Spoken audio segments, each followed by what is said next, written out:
Hello, everyone. My name is Okernyereme Andrew, and welcome to a new week on the Crisp.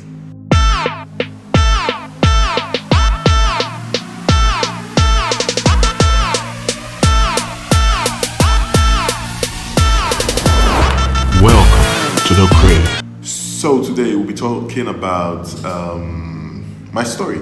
I know I said I was going to do this sometime in April, but I don't know. Throughout the week, I was just asking God what we want have me share, and I wanted to share something called killing anxiety because of the times that we're in. A lot of anxiety, a lot of uncertainties. The forced scarcity is making a lot of people anxious.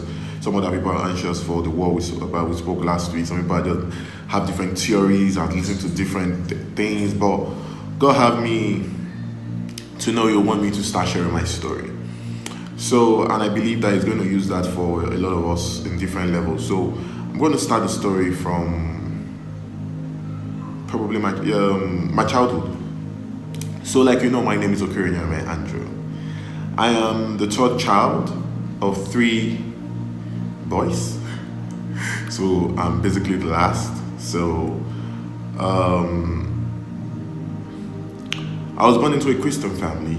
My mom has always wanted us to follow God, and from all I know, she has always taken us to church and all that. Always wanted us to be in faith, but you know, as young ones, that's not part of the plan. That's not the reigning thing. That's not what is vibing. So I would say, growing up in a Christian family, a very religious one, that my parents wanted us to follow the path of God. Growing up in that atmosphere, devotion, and everything, I would say I was a child. What word would I use? I was principled, but not godly, but principled. There were things I couldn't just do, but there were things that I could do. I couldn't go. I think I tried to steal once. It didn't work very well. Like I went like stealing outside, and my mom had to take me back. And I was like, "Hey, you got to pay for where they paid the woman there and everything," and because I saw someone older than me do that, so it rubbed off. But after then, I couldn't steal outside. Normal inside your house, your mother's pot of stew, the meat, all those kind of rounds, you can run it. But I didn't think I even stole her money. Couldn't take, those kind of things we took as serious things. We couldn't do that. Maybe the meat or all those little things that would, as a principled person, we call it moralist. Yeah, as a moral child, I wouldn't do the serious ones. I wouldn't want to do a lot of things. I didn't even really fight in school. Didn't really get into a problem like you fought. I don't think so. I didn't really get into a lot of that. But one thing that I would say got into me was women. When it came to ladies, if I even say women, lady girls. So it was actually, I would say I caught myself really change quickly in emotions. I would say from as shocking as it is from my primary 4 days. I can remember sitting in a class with a lady, a girl. She's a lady now, so she's a girl, and I can remember us rubbing our thighs. We're sitting side by side and we're rubbing our thighs. So imagine at that age, already starting that. And many a time people see us talk here and see me talk here, and they feel that this guy will fall from heaven. It's from when he was small, he didn't do. No, I'm going to take you through a little bit of my story, of my journey.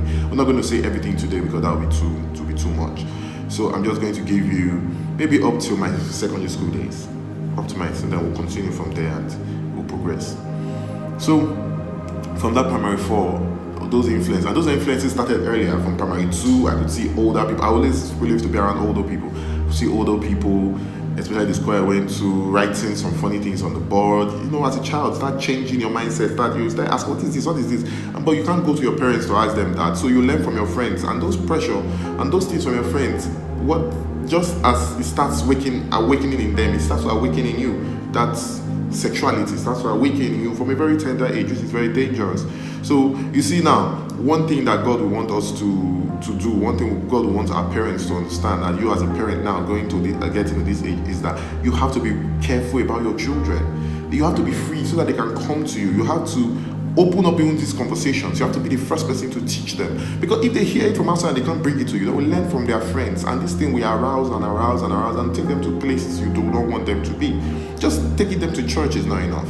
It has to start from your home. Yeah, if the father, the mother, you are the priest of that house. The father, you are the priest. You should teach your home. You should be easily accessible. You should not be about giving them the money, give them the best education. That is good, but you should also be able to give them what they need at each time and deliver it to them at each time. You'll be shocked at a child at primary 2 already learning about a female private part because someone wrote it on the board, and you see, spelled then, it'll be like, TOTO is good for boys. And I'll be like, okay, what does this mean, TOTO? I didn't know what it meant then. Maybe for other people from this other region will not know. It's a slang from my region. I grew up in Benin City. It's a slang from my region that means a female private part, which is the vagina. So I wanted to understand I wanted to know what that. By the time you ask 1-2 questions, maybe older people, and they laugh, and they say what it is, before you see there are things arising in the child. The mother, the father, you should be the first point of call. You should be the first. You should be the person shielding the children. I can remember, even at a very young age, do you know, it was when I grew up, I think I was in maybe my uni days, that's when I understood what was going on. That's when I understood what was going on. That once upon a time, I can remember a lady would be saying, put your hand here, put your hand there. I was extremely young. But later it recalled to me that, oh wait, what that girl was actually saying is not put your hand. In my head, I didn't understand, but now I get what he's saying. I know you get the drift too. So let us not spell it out. I was shocked. Do you see when I noticed what thing was, when my mind went back? That was when God started doing a renewal in my mind. That's when I knew what that lady did. Whether I like it or not, some of these things are spiritual. At that young age, those sexual arousement notes, some of them it starts from your mind. That's why the Bible says renew your mind. So it comes from your inner man. That's your soul is already being polluted. It has to start being renewed. So moving on, I was already liking girls primary 4, primary 5, then JS1. I got into the first relationship, or not really the first relationship, I got into a love in my whole mind at JS2. This girl, all through my secondary school, that was my love attraction, yes. And the feeling was real. But I didn't have anyone to guide me. I didn't have anyone to make me understand that at this age, yes, these changes will happen. You're young, but you can feed it on that it becomes friendship. You can feed it on that these things are not there. You can pray about it to help. God should help your mind. There are a lot of things you can do. There are a lot of things. Number one is if you train your child to pray about things, they begin to pray about it, and God begins to help their mind and arrange it so that, and then you teach him that yes, you are going into a point where many of your sexuality begin to come up. But this does not mean that you and this person should be together. It just means that you are changing. But if you subject it under God, God is going to help you. There are so many things that you could do. You could help your child. So I pray as we say these stories, any part that affects you, that God gives me grace to hit that part, so that as I give 1 or 2 words, it can help you. You can start using it for you, your family, and everything. Then I can remember the lady, thank God, at that point didn't even want anything to do in secondary school, any relationship. But me, my head was still wrapped over her. But I can remember other times, even because she wasn't giving me headsway, friends also, other things you're seeing going on, things you watch, and all of a sudden you're going around school wanting, you're hearing people having sex here and there. You're like, come on, what's going on? Am I being left behind? Now you're in your SS days and you're looking for it, you're finding it, you're pursuing it, you want to get it by all means. You move everything that is just about it, maybe making out, kissing the girl, although you don't want to even have sex at that point, but you just want to do something, you want to feel, you want to caress her. There's so many things going on at that point. You're not guided very early, so you start to work on it when you're even getting older, and that thing broods a lot of things. You now start feeling you're big enough, you're at that point, maybe even what is it called now? Talking back to your parents comes in. A lot of things. If your parents say something outside to you, you're like, you don't form a hand, blah, blah, blah, you want to retaliate, and this kind of stuff. Went to church with that mindset later. After all I did in church was look for girls at that point, man. And many of the girls were like me, they were looking for solace. Nobody was guiding us, nobody was helping us. So if they were looking for me, I was looking for them. And we're just fooling ourselves. We're just fooling ourselves, just talking, arousing things that need to be sleeping. So now you look at me teaching, and you're like, nah, this boy must be no. If you went to my secondary school, or if you call someone from my secondary school that haven't heard me for a long time or don't even know why I was, and you say he's a preacher, the person will laugh you to scorn. He will laugh you to scorn because I'm no preacher. I never went to the SU Scripture Union, whatever, in my school during the break time. What am I finding there? Either I'm playing football, I'm chasing women, I'm talking to a girl, doing something. What am I doing in SU? You come and meet me about any stupid SU. I'll push you, I'll match you, I'll get at it. I don't know who to talk to. But that was the mindset. That was the mindset. I wish I went to. I wish there were things I knew now that I could do then. And there are things that I would have redeemed the time so much. So much. There are things I would have been doing in this level that I would have learned from there so fast and perfected. But we thank God for even when He got us. We thank God for even when He could find us. We thank God for even when He could pull us to Himself. We thank God for that. So what am I saying? That we have to look at our children at this tender age. Yes, they're in primary school and they're in secondary school, but this is the age, especially from the primary school. This is the age where you begin to feed them and begin to teach them.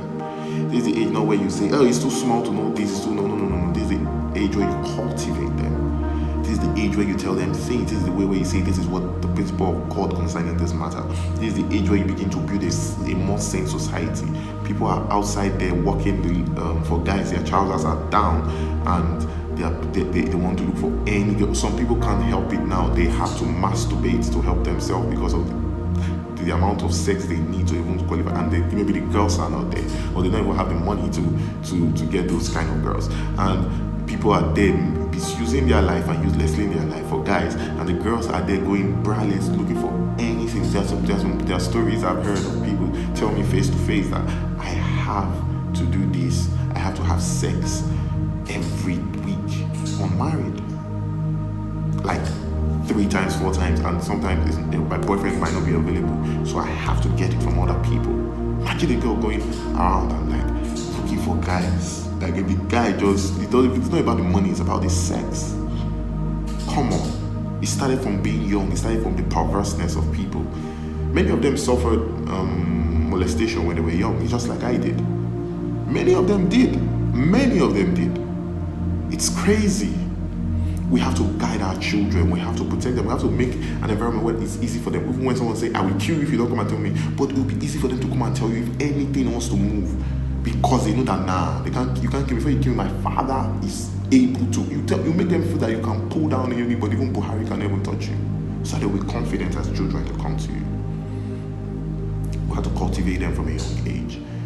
And you, if you are now in your SS, you are now bigger than even when you're younger, man, you're being rude to your parents. Look, there's a spirit that's already coming up. It's called the spirit of rebellion. And the Bible helps us to know that the spirit of rebellion is what it doesn't give you one thing for sure. It doesn't give you long life.